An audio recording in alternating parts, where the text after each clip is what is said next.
It is not the duty of the majority coalition, nor is it the duty of the Speaker to decide for us who is our whip or deputy whip.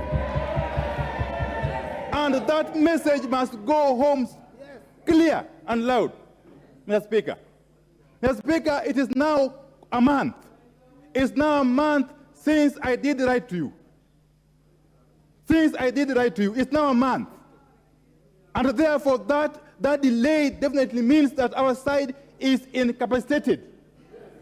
We cannot manage our affairs properly because we are having a serious vacancy in our leadership.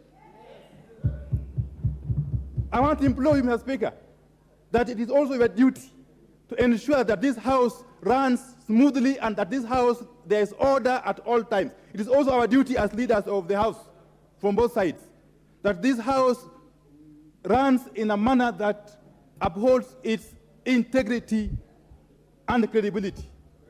But in the manner we are moving, Mr. Speaker, if we cannot get a mere communication on a decision by ourselves to remove one of our own from a position to which we placed her, then there's no need for this House to continue transacting business. There's no need. There's no need. Are you done? Then we can as well pack up and go home, all of us. Okay.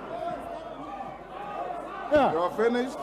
Order. And Mr. Speaker, You'll be had in silence. I am not the kind of person that can easily be intimidated. You know that. Have you finished?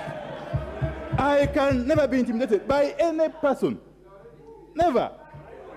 Order. Never. Oh no, and I finish up. Never. Thank It you. can never happen.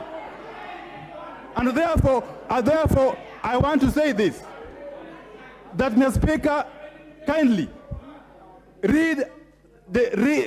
give the communication now about the. Thank you. You're done? Order.